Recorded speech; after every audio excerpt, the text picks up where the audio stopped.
Hello, welcome to First Thoughts. I'm Connor Eyzaguirre, And I'm Caleb Leger.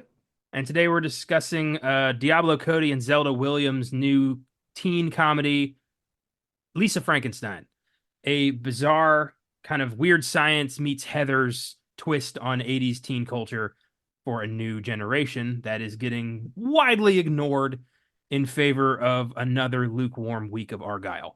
So, we're in kind of the doldrums of the movie season where, Christmas was fun, but now we're all just kind of waiting for this for May. But these films are still worth checking out. They're still worth seeing. This was a $13 million film that could recoup its budget if like just a few people gave a shit. And I'm hoping we can convince some of you to give a shit. I thought it was pretty good. It goes back to, I'm going to try this for once. This will be the only time I say it. This is probably going to be a recurring theme like it is every single year. But I don't want to hear anyone online bitch about there not being original things in the movie theaters when you make the original things flop horrendously at the box office. Yeah, it's an endless, what have you done for me lately kind of argument that I'm really getting tired of. There are filmmakers out there working to make original, fun ideas based off of screenplays that are very near and dear to their heart, this one included. And regrettably, no one fucking cares unless there's, some recognizable IP attached to it, which, you'd think the name Frankenstein would at least, trick a few people into going to see this. But Right? I guess not. I watched the pre-show at Alamo Drafthouse beforehand where Diablo Cody talked about some of her influences on this movie and said that the idea for Lisa Frankenstein came to her in the fucking 80s when she watched Weird Science for the first time. She said, well, she thought to herself, well, what if it was a couple of girls creating the perfect guy? And that idea just never left her head. So, I mean, that makes this a pretty damn personal story. It's just, something she's been sitting on for, a few decades. And now to have that, kind of come and go, it's got to hurt. Yeah, and especially because I read some interviews where she talked about, before this, for anyone who doesn't know, Diablo Cody also wrote, Juno and Jennifer's Body. Juno, which apparently I think is getting kind of like, I guess, not looked favorably on in more recent years. I Uh, disagree. That movie's hilarious. She won an Oscar for original screenplay for that movie. It's well deserved. It's really funny. It's very heartfelt, and those people can go fuck themselves. I still like it. I still enjoy that movie quite a bit. But I know people don't talk as nicely about it. I'm like, I don't know what happened. I enjoyed it when I saw it, but whatever. Um, And then she also did Jennifer's Body, which has been getting a reappraisal in more recent years. I was in that camp that didn't really like it. I don't know if it was just like the Megan Fox of it all at the time or what. I didn't really get into it. But it is one that I would like to rewatch and see if maybe if years past it coming out would make me like it more and kind of understand what that movie was going for more than when I first saw it as a high school lad. Um, but she was talking about in interviews that she actually had a really hard time accepting when Jennifer's Body flopped Yeah. and people didn't like it. She sure admitted, she goes, in her words, she was salty about it. She wasn't happy. She really wanted people to like it, and she was even kind of bitter she said admits being bitter at first when the reappraisal was happening. She's like, where were you in the theaters when it came out? Now you like it? But she did say recently she's finally come to terms with it and is like, hey, you know what? You're watching it, you like it, thank you. And I hate that she's kind of giving us like this big thing about like personally what she went through with that film just for it to look like it's going to repeat with Lisa Frankenstein. It is unfortunate. And I get where she's coming from. As a writer myself, if I came out with something that was, if I created something that I was very proud of and it made no money, and then like 10 years later people are like, well, that was really good, but I get nothing out of that, I'd be kind of upset. Like, yeah, I'd be like, where were you when I needed you? Like, I get that. Uh, and also, to just have to deal with the like negative fallout from a movie that you created that you might think is really good, but no one really understands. That's also got to hurt. And yeah, I do think you're right. I think history is going to repeat itself with Lisa Frankenstein, and that's unfortunate because this I felt was way more relatable. Admittedly, I haven't seen Jennifer's Body. I know a bit about it. I remember the trailers. I also just don't like Megan Fox, so I didn't even bother seeing that. Um, but I love Juno, so I'm not entirely unversed with her work. Uh, Yeah, yeah, yeah, but this is a fun horror comedy. Really, really comes close to that. Like it barely like if there was like a like a barrier between PG-13 and R, it's like right on the fucking edge of PG-13. yeah. They get away with some jokes and some other stuff in this film. I was like, damn, they were kind of pushing their limits on the R rating here. But hey, I'm all about it. Push it as far as you can. Make this stuff dangerous again in a way. Like push those ratings as far as you can if you have to. I'm down with it. Yeah, take the salt and pepper approach. Push it real good. Push it. Push it real good. But it is weird. Like, doesn't this feel like it was supposed to be rated R? Do you I, get that vibe? I don't get that vibe at all. But I'm also one of those that in all seriousness, I don't care about ratings. I don't think PG-13 holds horror back if you make it with that in mind.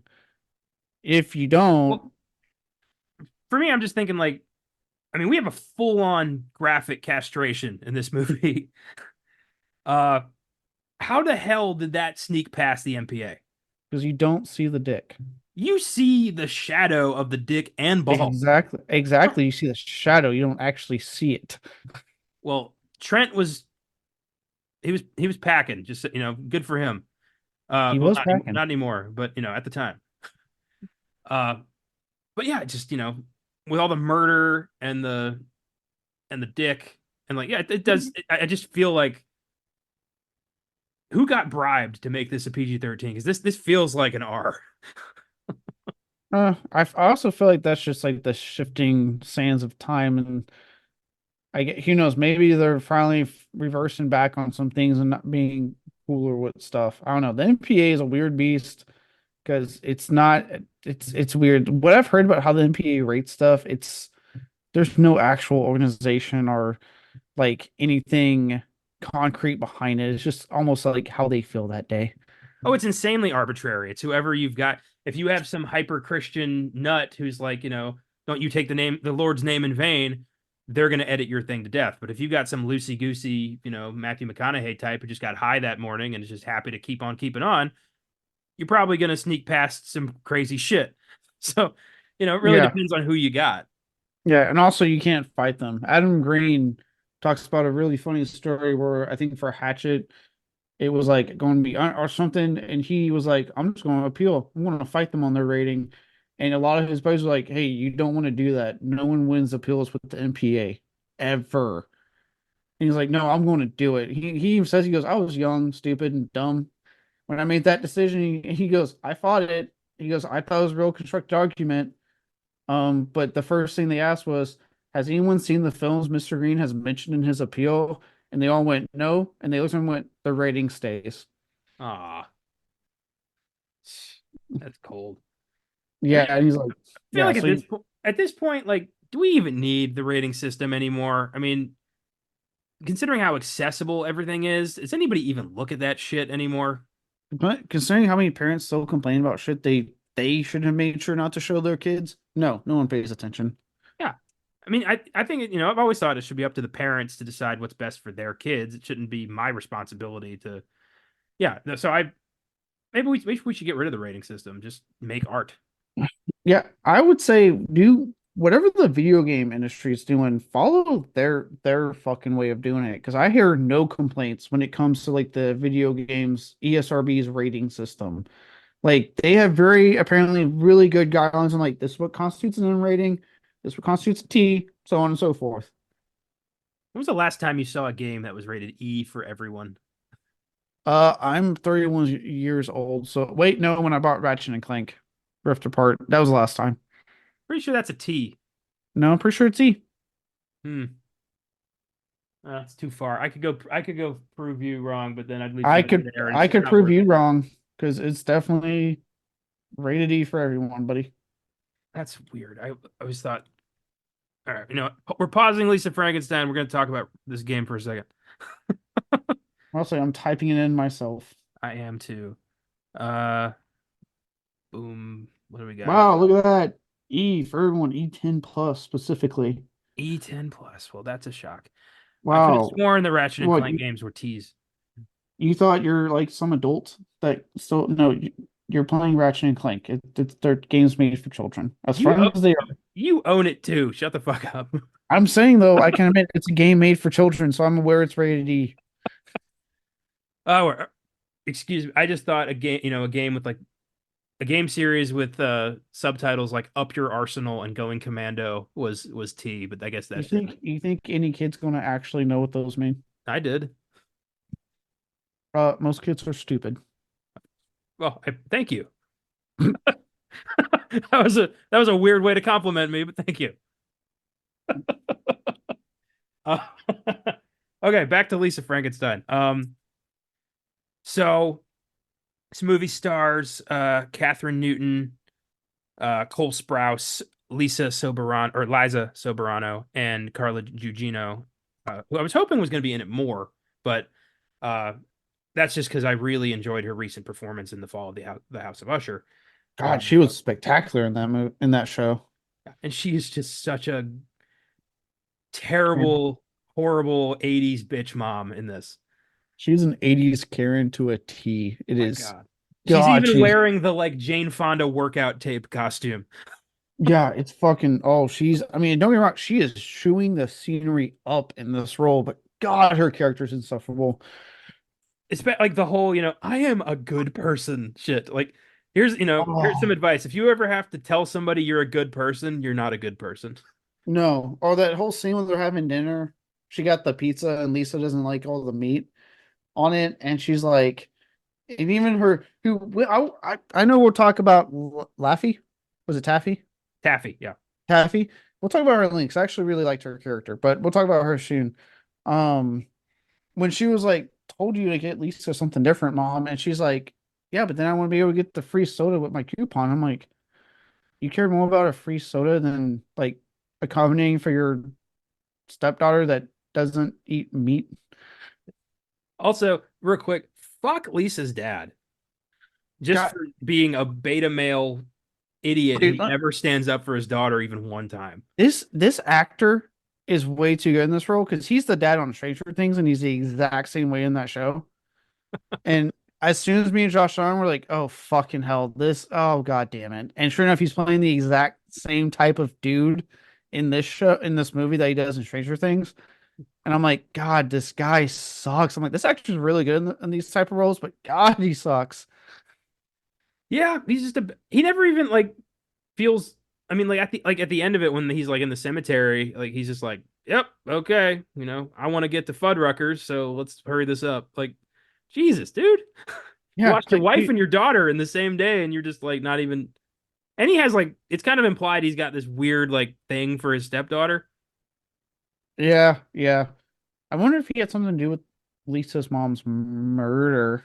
Well, that shit never came back. I was actually, yeah, let's talk about that for a second. So, before we go into the timeline of the movie, um, Lisa's mother was killed by a masked assailant who broke into their home and just axe murdered mom. And that never comes up again. I was expecting that to be a plot point or like the guy comes back to finish the job or something, but that just never came back into the spotlight. I expected it too, but I kind of like how they just mention it and then move on. And it's never brought up again. Like, yep, Lisa's mom was murdered. Yeah. I thought it was going to be revealed that dad did it. I thought that's where we were going with that. Me too. I thought like maybe the dad did it to get with like this new chick. Or like, yeah, they killed him. They killed mom together for some reason. Yeah. Yeah, because they make the mention that he got married to her pretty quick. Yeah. I don't know. Maybe that was like a subplot that got cut for time or something. It could have been. Maybe it was something they were going to do, and then like they had to edit it out. Yeah. But Uh, I at the same time I thought it was kind of funny that we mentioned and never talked about it again. I was like, oh, okay.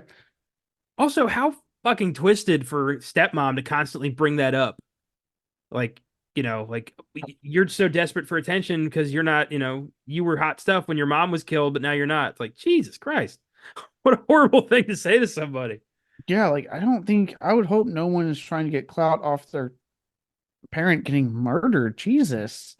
Does the name Menendez mean anything to you? Yeah, Anyway, um, they didn't even get the clout they wanted, so let's calm down. yeah, I just think of the whole 1-800 business joke from Time Suck. Business, business. Good times. Um, I was very surprised at the way that Taffy's character unfolded. I was fully expecting her to be like the, cheerleader, bitch, sister, bully, but she's actually a decent person who really does try to keep Lisa involved and look out for her. Yeah, I really enjoyed that her character was not written to be the stereotypical awful stepsister and more of like a genuinely good person that actually really was trying to look out for her and defended her against her own mom at various points. Until she fucked Lisa's crush. That was a line you don't cross. Yeah, yeah, that was I was like, oh But our creature more than made up for that discretion. oh he That he came indiscretion. in real big with that. I was like, okay. Yeah. Came in swinging, literally. Uh so let's with that, but I also forgot to mention this is the directorial debut of Zelda Williams, Robin Williams' daughter. Yes. And I see a promising future as a filmmaker. I thought she did a really good job. She looks so much like her dad. It's weird. Like I see Robin in her face, and it just makes me happy. Yeah, I know. You know what's funny? I didn't click on that for like the longest time. Then someone's like, this Robin Williams. So I was like, oh shit, I should have clicked on that last name. Fuck. Yeah, and Robin Williams was he was a big gamer. Named her after the Legend of Zelda. So yeah, Yeah, it did not click for long. So until someone mentioned, I was like, oh yeah. So good for her pursuing a career behind the camera and trying to be a director. I hate that the box office is happening with her debut film, but hopefully that does not stop her from like having a very thriving career moving forward. I'm hoping considering next week's releases are pretty niche, that this gets a bit of a Valentine's Day boost because it's a kind of a love movie. There's a possibility. I mean, who's really rushing to see Madam Web for the Valentine's Day date? Well, us, regrettably, but normal people, not a lot. Yeah. Um, Catherine Newton is having a pretty good well, possibly year. I mean, she's slated to be an Abigail, which looks promising. Uh, and she'll always be Claire Novak from Supernatural for me. Yeah, I always mention that to Josh, and he likes to make fun of me. But I'm like, hey, she was in stuff before Freaky, because that's how he knows her. I'm like, no, she was in Supernatural first. Yeah, she was, And Castiel's vessel's angry, angsty daughter who kept getting into shenanigans the Winchesters had to bail her out of. yep, she was really good. I liked her character in the show. She could kind of be moody. I always felt Supernatural, and I love that show to death. It's one of my all-time favorite shows. So I'm not saying this as a negative per se. I'm not saying this as a slight. I don't think the show was that great at writing female characters. It never was. Yeah. Like, unless it was Charlie or Jody Mills, no one ever really got any any limelight or like a good arc or anything. Yeah, they never really were good with female characters. And then they did this weird thing where they would sometimes like try to write like love interest for them. But then I guess like fan backlash would get bad because God bless the Winchesters have anything happy in their lives. No, it is the brothers suffering together or it's nothing. Yeah, so they just turn around and fucking be like, well, they're not love interests, they're dead. Yeah, it is weird that in 15 seasons there was no serious like love interest for either one of them that lasted more than like 3 episodes. Ah, Yeah, it was weird. And they did it all the time. Like for 15 seasons, they just kept trying to do it. And I'm like, it's not going to click, guys. Just stop trying. I was like, I would be fine with them having love interest, but I'm also not a psychotic fucking fan. No, I just want what's good for the show. Give me a good story. Again, that's all I ever look for in literally everything I consume. Movies, TV, video games, books. I just want a good story. Yeah, I that's all I care about. But yeah, I every time Catherine Newton's really think she's having a hell of a career post Supernatural, because especially in the horror genre, she's been doing a lot of genre stuff, to the point that she actually has another one coming out this year with Abigail. Yeah, Abigail. Yeah. I hope that doesn't suck. I really don't want it to suck, but I guess we'll see. And I mean suck as in a bad movie, not like a vampire. I'm not making a vampire pun. I feel like you're making a vampire pun. I can't speak. A vampire pun. I doubt it's gonna suck. It's radio silence, dude. Yeah, that's a good point. So yeah, that's probably going to be pretty good. Yeah, I'm like, God, dude, it's the guys who gave us Ready or Not and Scream 5 and 6. Five cream. You got to say it right. Five cream. I'm saying Scream 5. The joke is past its prime. Much like, so you're saying the cream is expired? Yes. Oh, okay. So Cole Sprouse as the creature. I keep forgetting this is, huh? I will say Cole Sprouse, another person that I'm attached to because of my childhood. Him and his brother, everyone knows him and his brother from Riverdale, apparently. Um, or one of the two. But him and his brother were in The Sweet Life of Zach and Cody back on the Disney Channel back in the day. Right? Um, that I used to watch with my siblings. So I am very happy to see him doing stuff now. Like I said, I don't watch Riverdale, so I don't really give a shit about that one. Hmm. I know a lot of fans that kind of like don't think the new seasons are that good. I thought Um, Riverdale ended. it did finally end, but I'm saying like a lot I he was in that as well.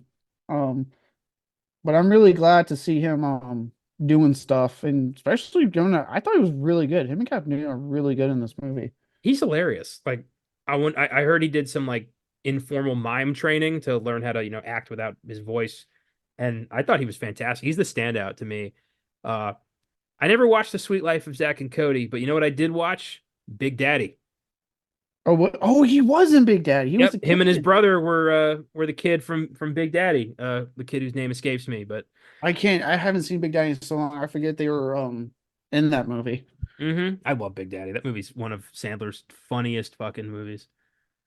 Uh yeah. So yeah, he's back.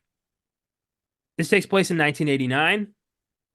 Very obvious from the aesthetic, just the way people are dressing, the way the cars look, the houses. They did a great job replicating the late 80s with this movie. Uh love that, especially in the costume design. Yeah, no, they did a good job with that. And I really yeah, the production design of this film was impeccable as far as making it feel like the 80s and stuff like that without it feeling like every other 80s thing we've seen since that is still the decade we're fucking just creaming all over.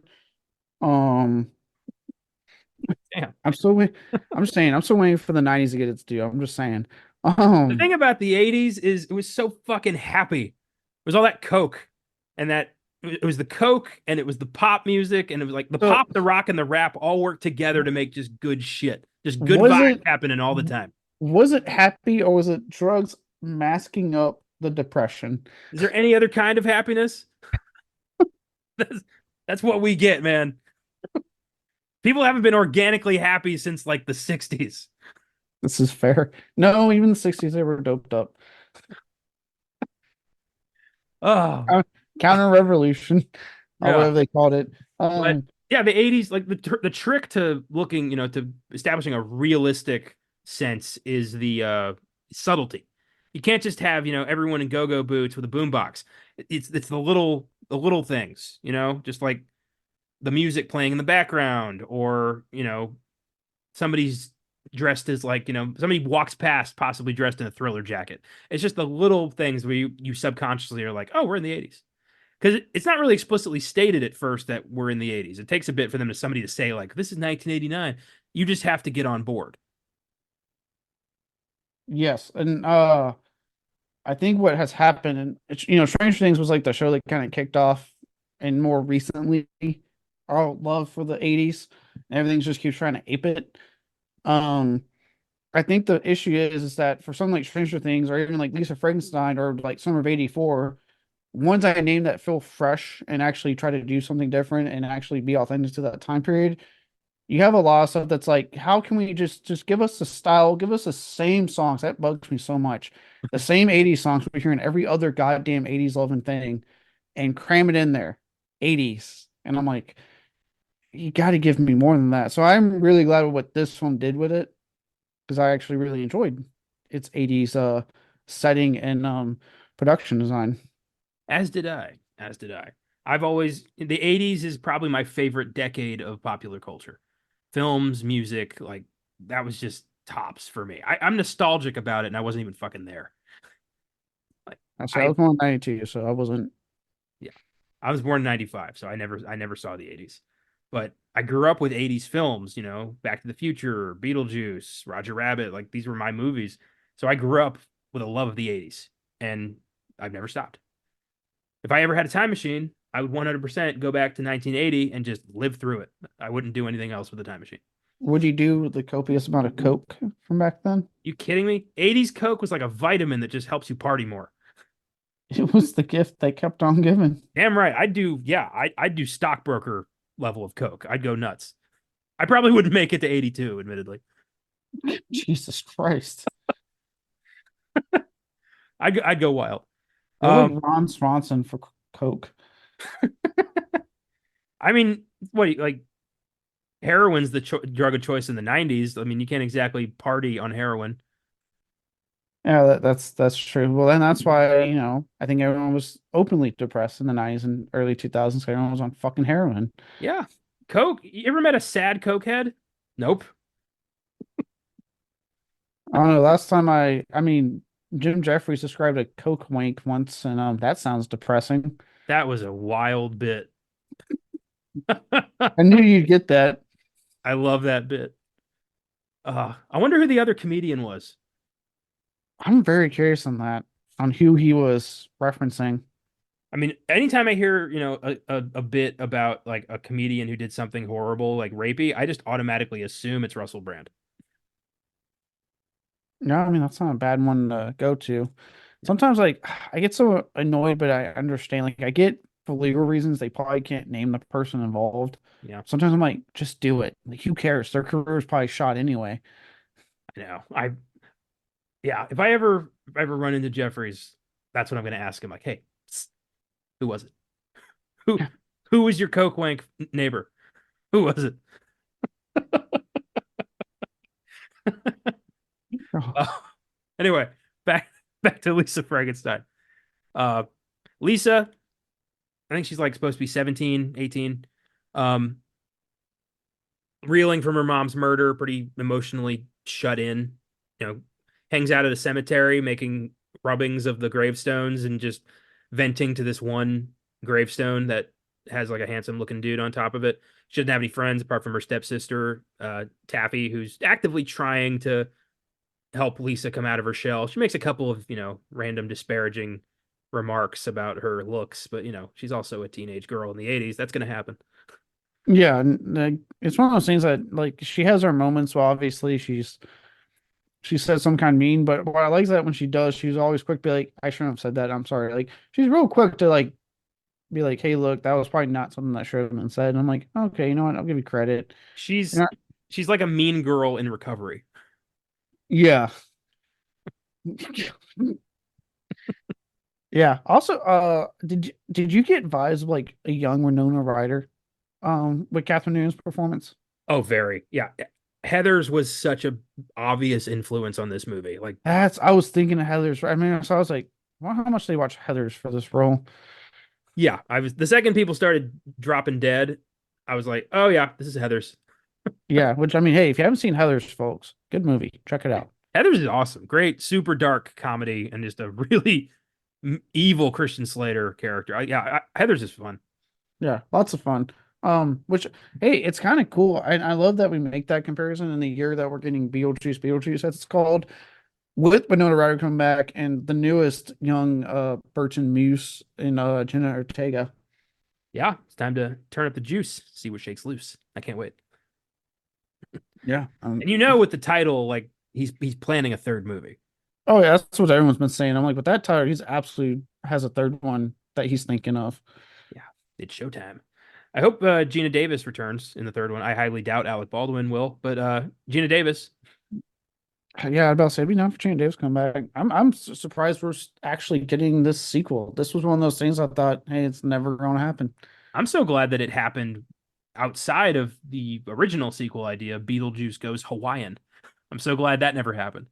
Oh God, yeah, But I really hope they reference it. Like I hope the first time we see Beetlejuice, he's in like a Hawaiian shirt or something. Like I just want like a oh, little nod to that.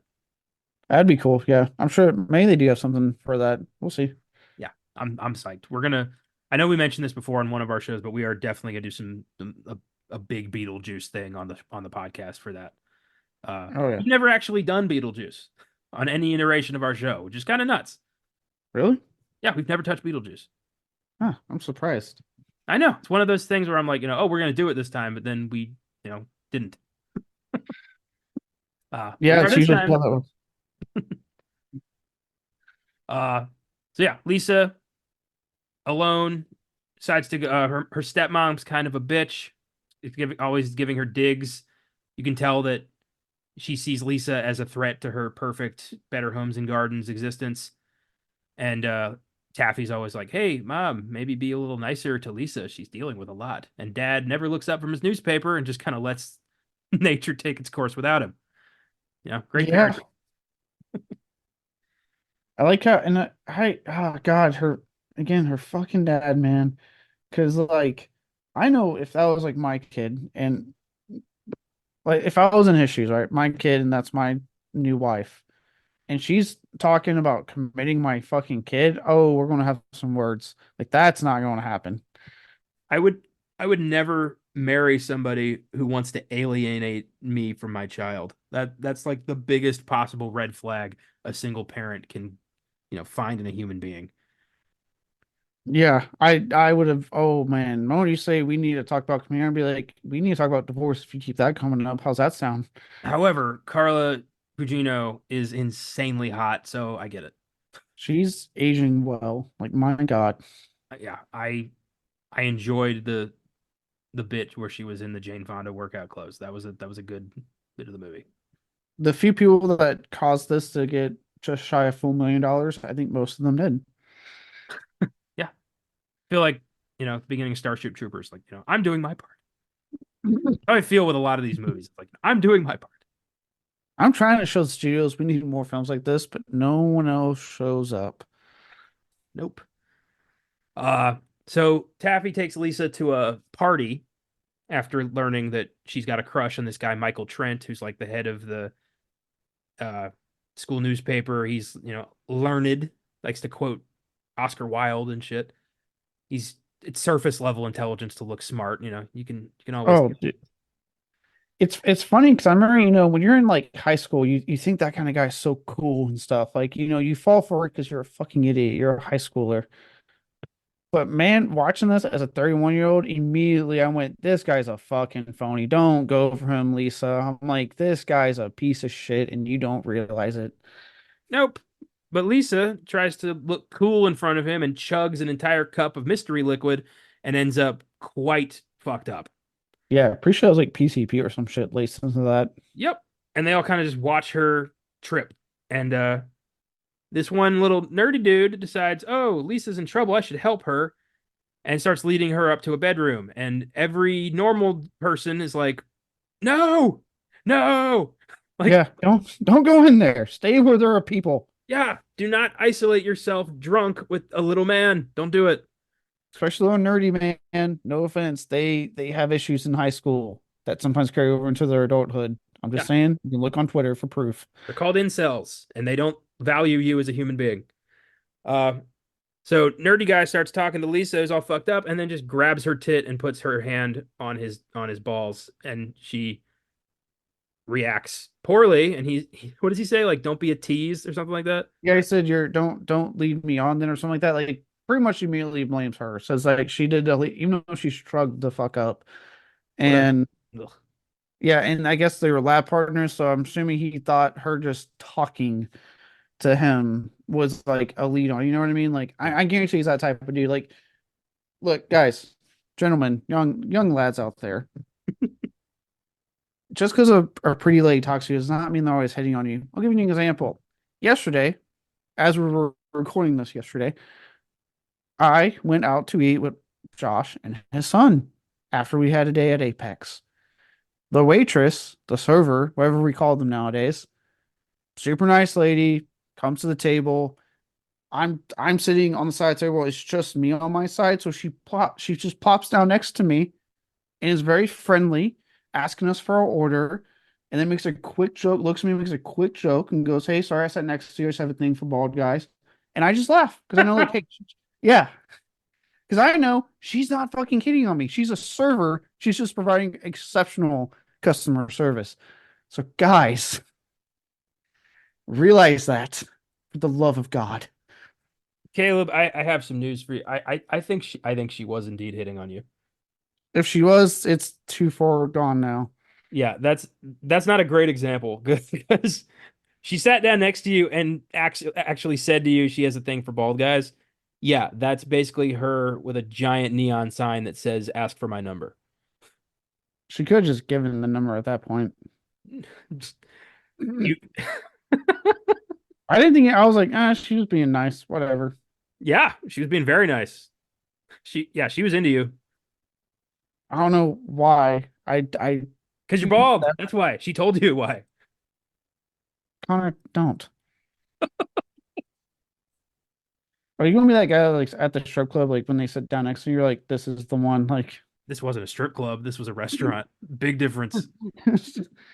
we don't know that. Oh my God. Well, as you ponder what might have been, I'm going to continue. I won't ponder. She was just being nice.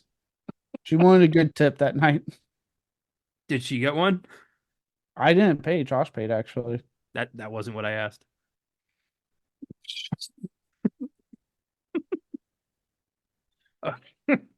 Okay. I love these impromptu, unscripted episodes. You never know what's going to come out. I love it. Did we So actually script any of our episodes for real though? I have never scripted a first thoughts, not once. Nice. Yeah, off the cuff. This is real podcasting. This is organic. You never know. See, I don't even know what to say next because I started a sentence and now I don't know where to go with it. Yeah, you're really good. Point is though, I'll help us get back into this. Point is, guys, do you guys like grow up to incels and get real rapey women in these party environments? Not every single woman that talks to you is hitting on you. Sometimes it's just called being fucking nice. Yeah. And also, regardless, don't sexually assault drunk women. That's the big one. Don't do that. Yeah, yeah. Don't do that. Don't sexually assault any women, regardless of how much they've been drinking. Don't do that. Yeah, yeah. Let's especially I seem that I feel like that's a culture that college campuses and high school I guess still needs to fight. Stop being young, dumb, and full of cum and trying to rape women. Sweet Jesus. Well, Lisa has quite the trip, wakes up back at home somehow. And Well, I mean, Taffy ran into her, so Taffy somehow took her home. there we go. Wait, or did no? Because she ran into the graveyard. Remember, she mentioned the shortcut. Mm. Yeah, it was kind of unclear how she exactly found her way back through all that. But yeah, she Hey, went through the graveyard, came back, the mirror, like smashed the mirror in the bathroom and pissed off Carla again. yeah, I was gonna say, look, as someone who has like been drunk at parties before, you end up places you don't always know how the hell you got there, so it makes sense. Oh, okay. As long as it's not a weird occurrence that you should be worried about. No, it happens sometimes. Sometimes you're like, I don't know how I ended up here. I was being sarcastic, and I'm worried you didn't pick up on that. I can't see your fucking face. I can only go by the tone of your voice right now. I thought my tone of voice was very specific to sarcasm, but I guess not. I'll have to work on it. No, I need to see. Yeah, you do need to work on it. I guess I'll have to lay it on a little thick like this. Are you picking up on it? I need your goddamn camera to work so I can see your face. My webcam is on the fritz, so we're doing this. I can see Caleb, he can't see me, so he's having to kind of listen a little extra carefully. Yeah, I'm looking into like the void on my end. Uh so while all this was happening, a weirdo supernatural storm hit the town, and that grave she was always talking to got struck by lightning. And who should wander into the house after everybody goes out for some reason but a zombie? And this is pretty funny. She's trying to fight off the zombie, and the zombie's just trying to get her attention. Yeah, yeah, that was a really funny sequence how they did it because I like how you hear him at the door and you're Yeah. like, ooh, okay. And then like when they do the camera, you just see him burst through the window. And you get this really fun sequence where he is just chasing her around the house, trying to get her attention, and she is just trying to get away. Yeah. And eventually, like, the mud kind of falls off his face, and she realizes, like, oh, you're the young man from the bust in the graveyard, and has this kind of like, oh wow. Doesn't once question the fact that there's a reanimated corpse in her bedroom, as you wouldn't, I guess. And No, that's a normal day. yeah, that's just Tuesday. He's missing his hand. He can't talk. He doesn't have an ear, and as we later find out, no cock. So, that's all gonna, you know, rain on your parade when you're trying to get laid, which is what he's trying to do. I mean, he's in love, but he's trying to get laid. Actually, she's trying quite hard to get laid. She's Um, trying really hard. yeah. So she hides him from the rest of her family. They come home and the place is trashed, and they're like, "What the hell happened?" And she's like, "There was a burglar." And Janet's like, "Are you that desperate for attention? You broke my Hummels." Right, God. Don't get me wrong. I have things that I've bought that I really like that I would not want broken. I don't know if I would have her reaction though. Well, just the automatic assumption that Lisa's lying for attention is pretty fucked up. Oh yeah, go straight to that. Doesn't even remotely consider that she might have said something like I like not like, hey, maybe listen to her saying there was a burglar and check to make sure she's okay. Let's go straight to like she's doing this for attention. Yeah. Um. So they all go to bed. Lisa starts talking to this creature and has him shower. He puts on clothes, and she tells him like, "So I'm not really in love with you. I just wanted somebody to talk to." And he starts crying, and every time he cries, he basically is crying toxic sludge, and she reacts to it, and it's always hilarious. Oh yeah, the constant like it smells really bad. Like that was good. That was a good running gag. Yeah. What did she say? It smells like a hot toilet at a carnival or something like that.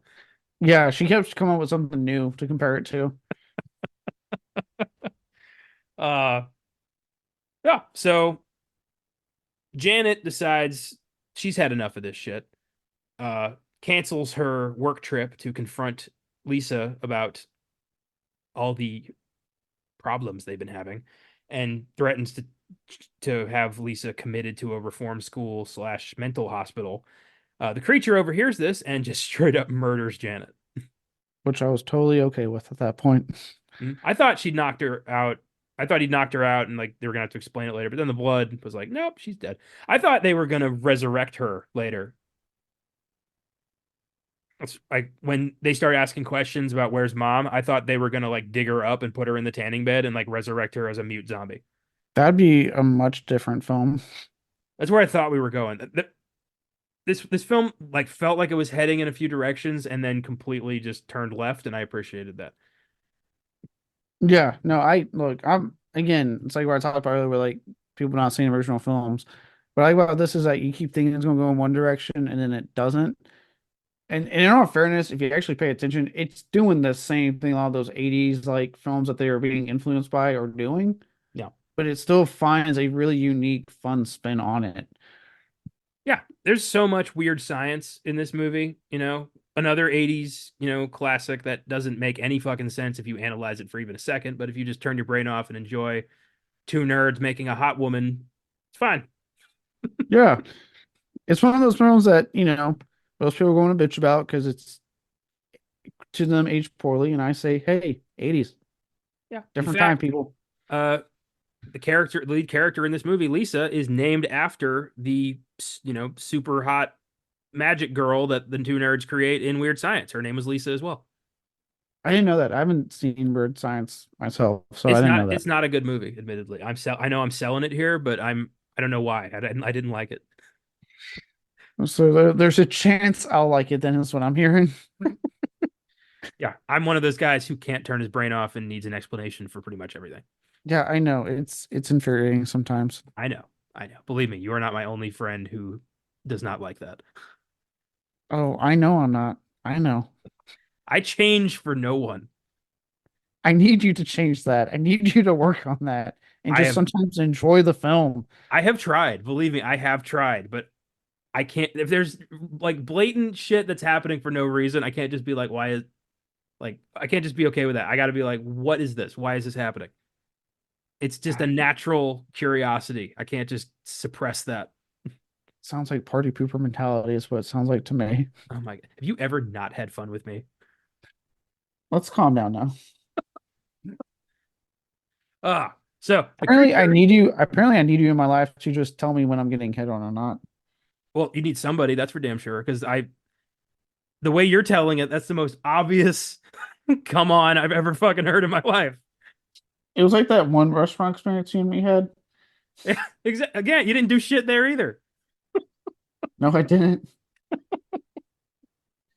That's funny. That like, I mean, admittedly, restaurants are a tough place to ask someone out because they could just be being nice. But in your case, it does sound pretty obvious she was into you. I really hope it was her being nice because I thought she was attractive too. And I'm like, God damn it. I really hope she was being nice now.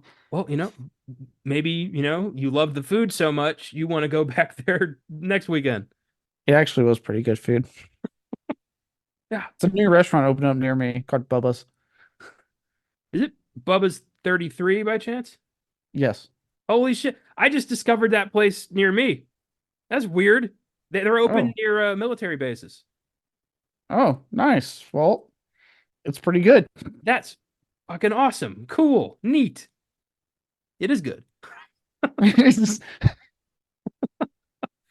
now that Uh, we've had that moment. yeah, that's what we found that place like a few weeks ago near Randolph, and I was like, that's pretty good. Oh, okay. That's very cool. So Yeah. the creature has killed Janet. He rips her ear off and tells Lisa like, "Arr," which in monster speak means, "Hey, sew this to my head so I can hear you." And she does, and then somehow the tanning bed that Taffy won in a contest or something is able to like revive dead flesh. I don't. Oh, all right, and I went with it. I did too. At this point, I'm like, all right. In this case, there's a lot of shit that goes unanswered in this movie, but I did let it slide this time. Oh, this time we let it slide. So It was a good movie. God If it's a damn good it. movie, that surpasses any lingering questions. But if it's a shit movie and I'm asking questions, then I want answers. No, now you're just adding a new caveat to this. I have had the same caveat. My movie watching rules have never changed. I feel like they have. They have not. They've been the same my entire life. I disagree. You just don't like it when I don't like a movie that you like. You act like I just spit on your shoes. You have in that instance. You have. Well, I liked this one and you liked this one, so we're on equal ground here. So the ear thing works somehow. I love when she starts like shrieking and he like starts shrieking and he's just like, like kind of scared. Oh yeah, when what was she yelling? Can you hear me now or something like that? Yeah. Just constantly louder in his ear. I'm like, Jesus, stop yelling in his ear. I thought that was cute. Throughout all this, she's trying to get Michael Trent to like her, and the creature is like pining after her because he came back to life for this woman, and this woman friend zones him immediately, and he's like so sad about it. I Uh, would be too. I mean, look, Catherine Newton, not a bad looking lady. I'm just saying. I would yeah, be too. I I don't know if I come back to life for her, but yeah. I don't Um, think I'd do that. If I'm dead and it's Afterlife is a peaceful place. I'm staying dead. What if the afterlife is like, the afterlife from Talk to Me? You coming back from that? Yeah, then I am coming back for Castle Noon. It's happening. I'll come back for a Fig Newton. I just don't want to be there. Yeah. Um, so now they're realizing like, oh, we can take care of our enemies and get them some body parts, and all will be right with the world. So who who fits the bill? Little Doug, lab partner man. I was so hoping they were gonna go after that little shit. Oh yes. I was like, oh good, good. Go after someone I want to watch die, because fuck that guy. I love when she's like, that hand was gonna do terrible things. Yeah. And yeah, they cut off his hand. He dies. They put the hand on the creature. Now he has two hands, and he tries to, play some piano for Lisa. I love the song he picks. It's Can't Fight This Feeling by REO Speedwagon, which Oh was yeah, I a was very sweet, funny moment. yes, and I wonder if I do wonder if that was Catherine Noon actually singing, because that was actually a pretty good performance on her end. Yeah, I think it was. Um, it took me a minute to be like, I know this tune. Uh, I love how he was like crying. He thought it was such a beautiful piece of artistic expression. Yes, and then he just like immediately we get the joke of, oh God, don't cry, it smells. Huh. So yeah, every time the creature goes in the tanning bed, he starts to look more and more human and less like a dead guy. So, he's becoming more and more Cole Sprouse and less Yes. Dylan Sprouse. Oh, no, I'm just kidding. I don't know. They're twins, they look pretty much the same. I know. I just I saw the opportunity. I don't what's Dylan Sprouse up to? Also acting, maybe, probably. I wonder if they ever trade like days. Like, hey, I don't want to come into Riverdale work today. Can you cover me? Jesus, If I had a twin, I'd do that shit all the time. I know you would. I was I saw this documentary. I didn't watch it, but I saw it advertised.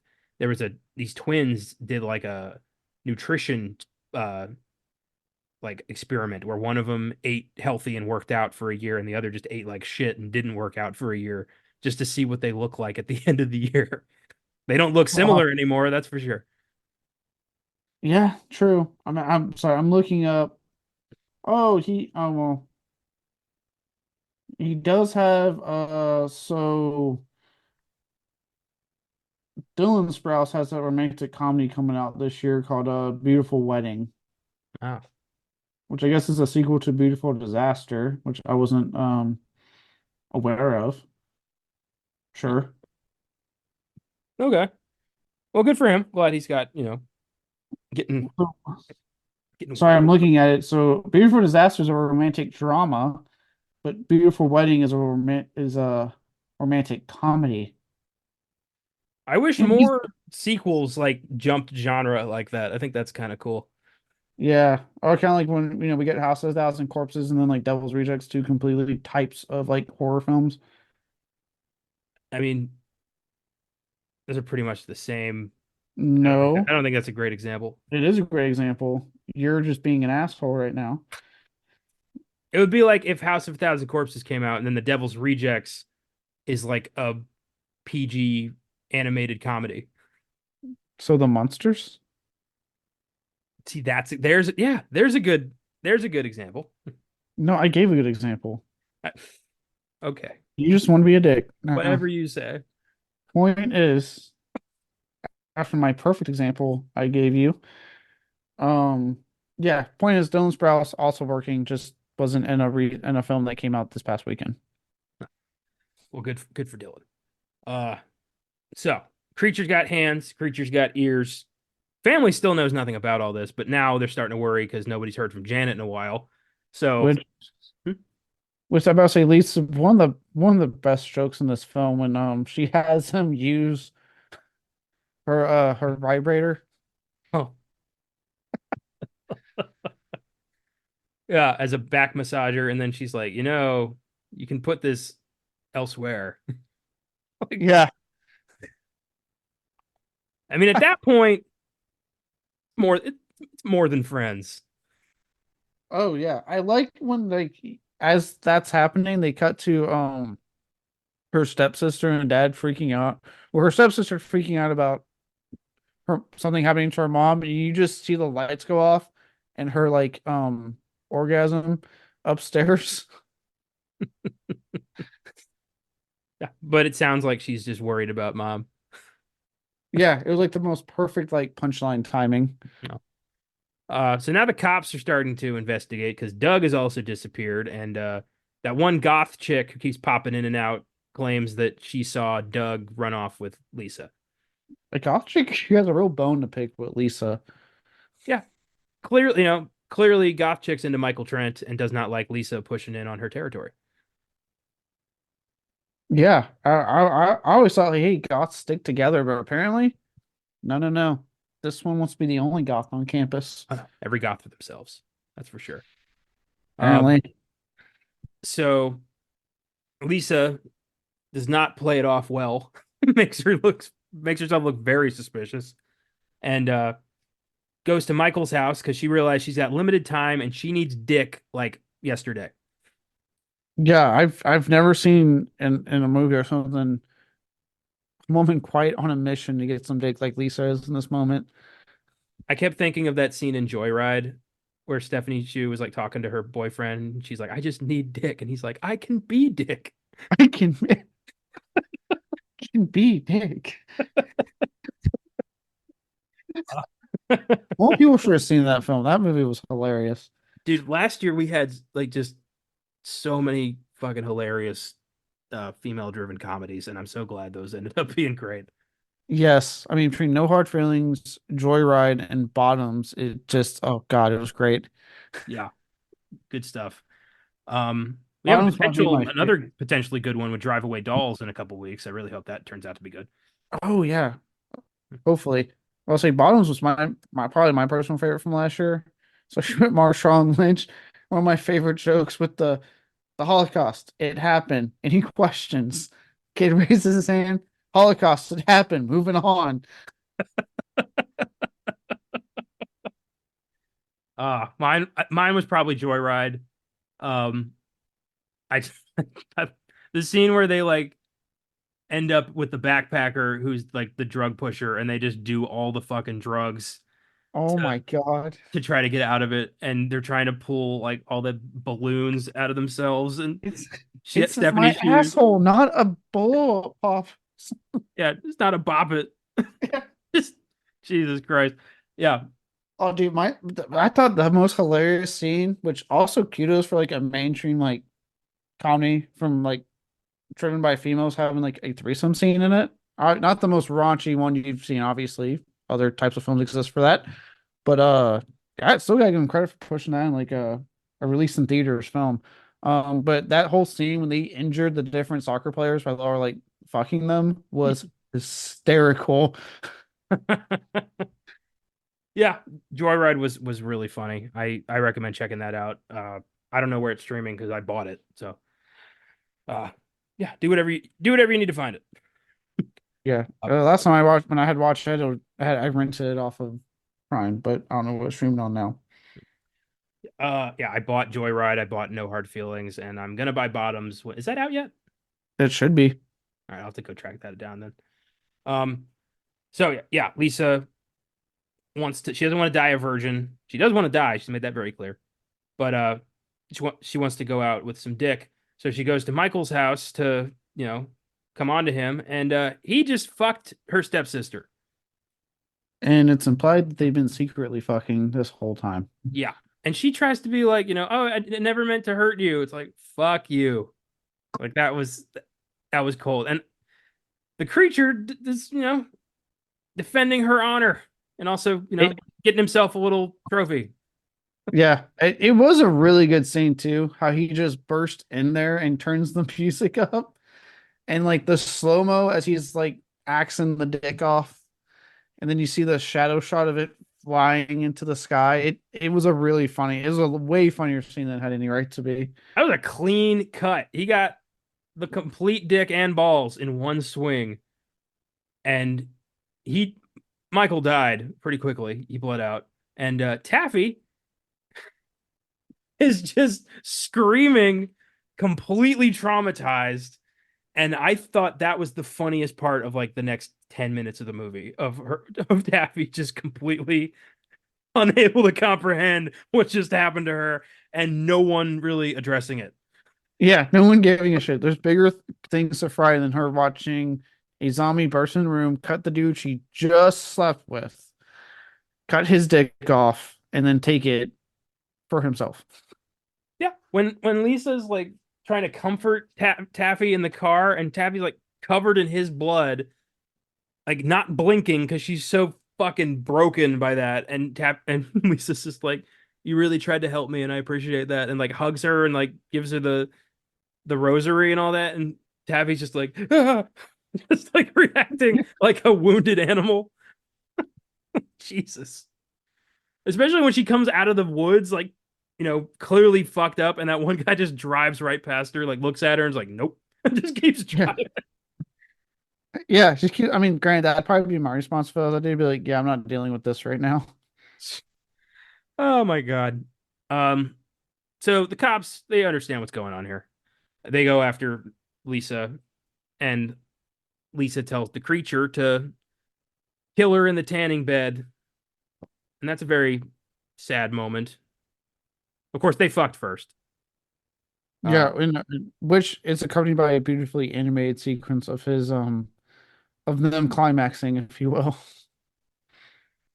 I mean, his tears are vile sludge. I can't imagine the rest of his fluids are up to par. Oh God, and I would hope they practice safe sex and he pulled out. So if it smells bad, it's on her. I mean, that seems like a real easy way to get a serious sepsis infection. Yeah, that's how you get a UTI. You know what Is I what? would have done? So I would have had them, pork. He finishes in her with like his toxic sludge come. She gets pregnant, gives birth to a baby, and that baby is the Toxic Avenger. Boom. Sequel leads right into the Toxic Avenger remake. Whenever the fuck we get that remake. That would have been a great way to just like, coming soon in March. Boom, right there. I'm surprised that doesn't happen more often, secret sequels. Like that really you'd think that would happen. I would do that shit all the time. But see what happens is it doesn't happen now, but wait until it's really successful with one movie, and then we'll get it all the time, and then we'll get tired of it. Ah, yeah, you're right. Hmm. Thank you for shooting down my enthusiasm. I appreciate that. Don't mention it, buddy. Ouch. I don't like how happy you were about that. Like Yeah. even waiting for an opportunity. I was waiting for my opening and I saw it and was like, oh, I'm gonna shoot it down right here. Jesus. Um, so creature kills Lisa in the tanning bed, burns her alive, and then later he's seen reciting poetry. He can talk now. He's fully human. And now Lisa's a zombie in recovery. So they're gonna be fine. Yeah. So now if his fluids do smell bad, does it really matter? I mean, if I was the one accepting said fluids, yeah, Well, I mean, now that he's fully human, I doubt they smell bad. I hope so. Well, Now the question is, will her stuff smell bad? well, I mean, he was dead for like 200 years. She's been dead for like a day and a half. Yeah, So you make a probably good not. point. Yeah. All right. Well, anyway, that's Lisa These Frank. are, these are the hard-hitting questions we have during this movie. Yeah, this is like, what's that, Inside Edition or some shit. Like we're gonna ask the real scoop. Um, Well, how are they going to be able to fuck safely and not super smelly, besides the usual sex smells? the usual sex smells. Uh, when you're gonna introduce necrophilia to your movie in like a sweet, fun way, these are questions that are gonna be asked. Just saying, he's dead, she's dead. Someone's fucking a corpse. Yeah, yeah, corpse fucking. That's happening. America. That's a hell of a t-shirt. Corpse fucking, that's happening. Is that a warning or a threat? Yes. Fucking hell. Lisa Frankenstein's in theaters right now.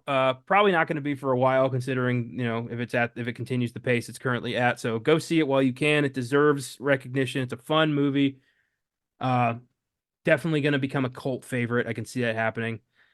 And next week, Madam Web, Sony's latest attempt to jumpstart a Spider-Man franchise without Spider-Man. And Bob Marley, One Love, a biopic of the most beloved reggae artist of all time, which is getting kind of mixed reviews. So we'll see what happens. It's been a firm, probably not, from the team on Bob Marley, but looks like Madam Web will probably happen. So we're looking forward to shitting on Sony once again. I know we did a long time ago for Morbius. I have a feeling we're going to have the same kind of vibes going into this one. All right, dude, not a single one of those trailers has sold me. Look, I'll say this much: if I can stay awake or not fight sleep, unlike I did for Morbius, where I was fighting sleep towards the end, I'll give it at least a half a point higher, just for that alone. I'll ponder this question that I'll try to answer next week. Wouldn't it have made more sense to just make a Spider-Woman movie? Yeah, because it looks like all the women she's picking up are variations of Spider-Woman. I was Yeah, like, yeah, you got Sydney Sweeney in this, who is the only one I recognize outside of Dakota Johnson, Fanning, whatever her fuck name is. it's not fair. Johnson, yeah, the one from the 50 fucking Shades movies, whatever. Um, yeah, and then besides that, it's a bunch of actors I really don't recognize playing different variations of like Spider Woman's in the comics, and it's like, okay, this is just a Spider Woman movie, isn't it? Yeah, pretty much. Just I don't know. Maybe Marvel said no, you can't have that name. But we'll look into it. We'll see. I'm hoping it's at least better than Morbius. That's all I'm asking for. I, that's all I want. That's I've accepted that the only reason Venom works is because of Tom Hardy. Yeah, Um, and it's like, look, just make this at least better than Morbius because that was a fucking slog to get through. yeah, that movie's an embarrassment. Uh, so yeah, take it easy. Keep watching movies, and we'll see you next time.